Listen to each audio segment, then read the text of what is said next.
Welcome to our 5 on 5. Pleased to be joined today in studio by U.S. Representative Cliff Bentz. Congressman, thanks for taking the time.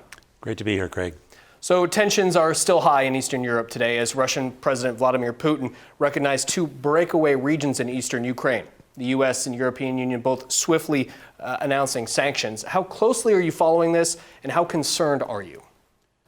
Well, we're following as closely as we can from a distance, but I'm concerned. I'm extremely concerned about what could happen, and we all should be concerned because if there is a push by Russia into Ukraine, we're going to see any number of unpredictable outcomes, many of them involving migrants flooding across borders and folks being killed. It's something that should concern all of us. And how would you prefer the Biden administration to handle it if not the current way? Well, the sanctions are exactly what should happen. The real challenge right now is overcoming the initial message which the Biden administration sent, which was one of appeasement as opposed to saying, no, you can't do this. And so it's no huge surprise that this is happening. But this is bad news, and I hope the sanctions work.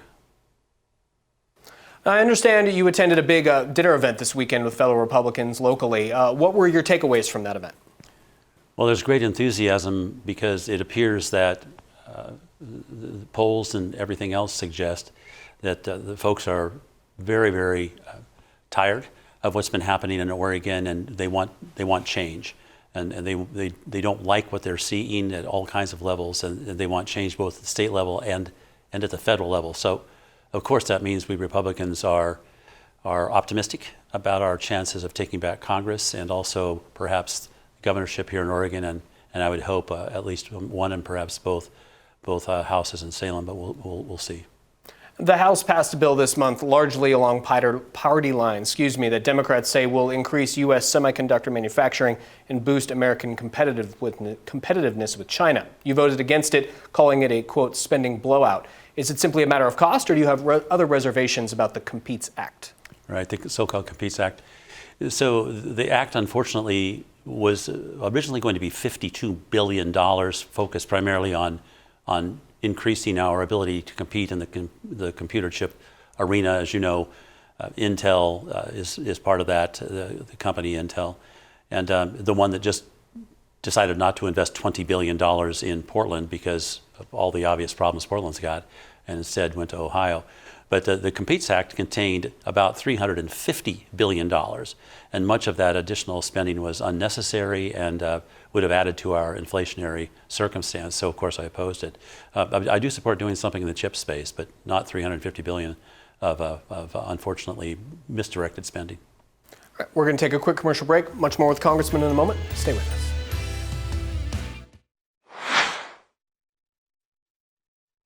Welcome back to our 5 on 5. We're here with Southern Oregon Congressman Cliff Bentz. Congressman, we've had you visit since the state redrew its congressional and legislative maps last fall. Do you think states should be creating nonpartisan commissions to do that in the future to ensure the minority party is being treated fairly? Well, that's an idea that's been discussed a lot, and it depends entirely upon who selects the so-called nonpartisan commission. But there's redrawing lines is hugely challenging. I think the lines that were redrawn this time are totally partisan. So sure, we can discuss a commission, but it depends entirely on who gets to select the members.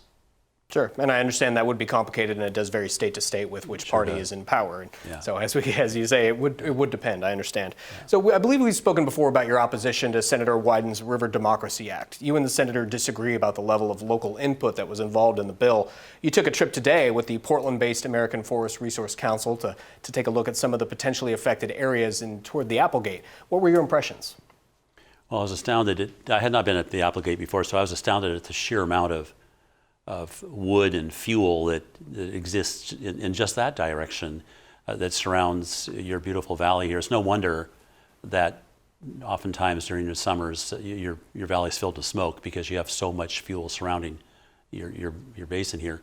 The River Democracy Act would sadly make that situation worse because what it does, if it passes, is it freezes in place management or treatment of literally tens of thousands of acres, and so, if not millions. And so The challenge for Senator Wyden is to explain why he would want to stop the management of this really important area to your basin and many others, because that's what this bill would do. We went up and looked at some of these so-called streams. I was anxious to splash around in the water and whatnot. Guess what? There's no water in the streams. They're not streams. They're dry gulches and gullies, and so they've been used as a pretext to lock down the management of land, and that's not what this basin needs. I know illegal cannabis has been something you've been talking about locally with commissioners, law enforcement. I believe, if I remember correctly, you wrote a letter to Attorney General Merrick Garland.